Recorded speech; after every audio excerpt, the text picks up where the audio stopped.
Hi, Millet. Can you tell us something about yourself, maybe? Like what? Like, where are you from? Okay. I'm from China, of course. That's why you're making the interview. And I was born on the north, in Tangshan. That's a big city, industrial big city in the northern part of China, and it's not far from Beijing. And that's also where my parents are from. And but we moved to Nanjing, and that's one of the ancient capitals of China, when I was very small, like 1 year old or something like that. And then I grew up there, and I finished my high school. And then I came to here, the Netherlands, and my parents moved to Fuzhou. That's also a very big city on the southern coastline as well. Why did you choose Holland? Well, the study I'm doing at the moment is horticulture. It's about greenhouse and vegetables, plants, and flowers. So the Netherlands is one of the most biggest producer of this kind of agriculture stuff, and it has the best technology and the most developed knowledge about this kind of thing. So, and the agribusiness here is very big. So if I want to study something about it, or if I want to work in this field, I have to come to this country, and that's why. Okay. Yeah.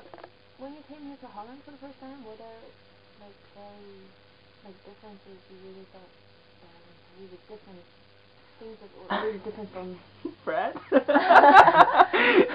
What about bread? Well, the thing is that we eat bread as sort of a sweet dessert, or like a snack. Like a snack, or even for breakfast or something like that, but not that much as a main dish. And the bread here is very the basic taste is salty and very spongy, or very hard, or something like that. It doesn't matter, but the thing is that people eat bread a lot. I mean, for me, I'm so used to the idea I eat 3 hot meals from morning to dinner, and here people just, when they wake up, they eat bread, and they even eat bread for dinner, and that's confusing. That's absolutely ridiculous and unacceptable. I mean, who will eat bread in China? Yeah, true. So what about the people? Because you came here to Holland, and was it hard for you, difficult for you to integrate, or? I mean, it's a subjective point of view of how do you integrate in here. I mean, how do you put yourself in here as well? How to present yourself as a foreigner, as a Chinese, and the thing is that for me, maybe it's because of the personality of the person, or who I really am. So I never really found it difficult to pick up a new life in here. I have met really a lot of new friends and built up my life circle in here, and actually this February I went back to China, and when I came back here I feel like I'm home, and because it's the things I'm really used to it. I haven't lived in China for 2 years and a half now, so it's, for me, going back to China is more like going on a vacation, but coming back here is like I have to do my internship, I have to study, I have to live, I have to cook, I have to clean. This is life, and this is something I have to get used to. But there is some kind of general view about Chinese people. Yeah. Do you think you can relate to that? That, for example, words like indirectness. Yeah. I mean, expression. yeah. I mean, the thing is that I'm from a very strong Chinese background. My parents are very traditional, old-fashioned people, and they have this mind. At the same time, they're very open as well. They're practicing Buddhism. They're vegetarians. They're very strict vegetarians, and I was given a very strong Chinese cultural influence when I was very small. So I understand all the things that and the differences between Chinese people's behavior and also the Dutch people, or let's say in general the Western world behavior. I know the difference, and I can tell it, and I see it very clearly. But I think for that it's very reasonable, because we come from a completely different background, and we come from a completely different culture, and that from deep inside, that what decides your behavior.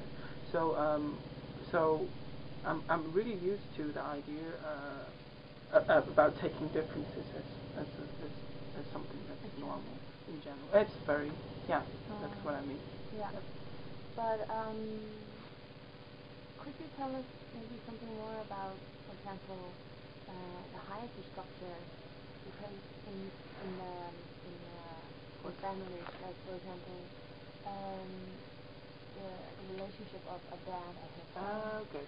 And is it now that in China it's more open, that it's more flat? Can we say that? Yeah, well, the thing is that I think we, as we notice, the difference here is that the kids are way much more independent when they were young, comparing to the same age in China.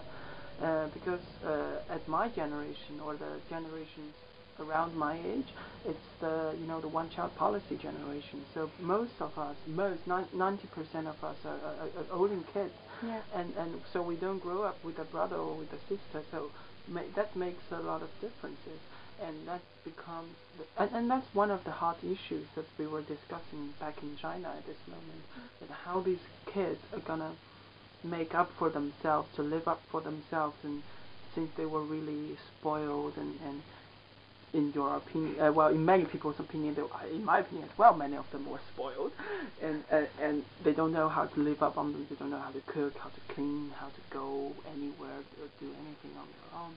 And that's one of the hardest issues back in China now, because these people are growing up. Yeah. These people are becoming 20s, and they have to build up to help the country to build up the society now. Yeah. So yeah, and for me, what I think about the power distance between inside the family, it's absolutely still there, but it's changing. Maybe one of the reasons is because the one kid policy is there, because the kids are more so the relation between them are closer because you only have one kid. Yeah. And the other thing is that the traditional idea of living the family together with your grandparents and your kids together, so the 3 generations in the same house, or even 4 generations in the same house, it's ideal. It's the perfect idea of a family back in China, and that still is. So but here it's different, because here is more like when kids are becoming my age, 20-something, they move out. Oh, yeah. And they don't really how to say, when they grow up, they don't live with their parents, and that's something. When I say, I mean, when your parents are getting old, it's good to you, like when they were 60, when they're becoming a little bit not so easy around the house.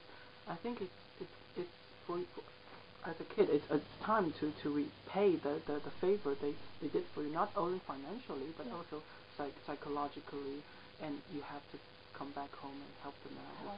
Because they help you. Yeah, exactly. They help you when you have nothing. Yeah. So, and here in Holland, it's what I see is what I don't like is that a lot of old people that went to the nursery. Yeah. And that's sad. And but a lot of people think that's normal. Yeah. And that's sad, actually. Yeah. Could you be more specific maybe about where do you see yourself from here, from now on to future, maybe from now to because I'm doing a study about agriculture, and for me it's very interesting to see how the industry here is very big, and they need a lot of people from different fields and different aspects. And for me, I'm trying my best at this moment to do as much as possible to take myself part in this industry. Now I'm working for a biological fruit importing exporting company, and before that I worked also in a very productive greenhouse company in Millet. And now I'm also thinking to do something more, maybe even more on breeding side. So the thing is that it's very interesting to be here as a plant lover. I mean, as an agriculture fans, I'm really fascinated about agriculture and greenhouses. So there are a lot of possibilities for me here.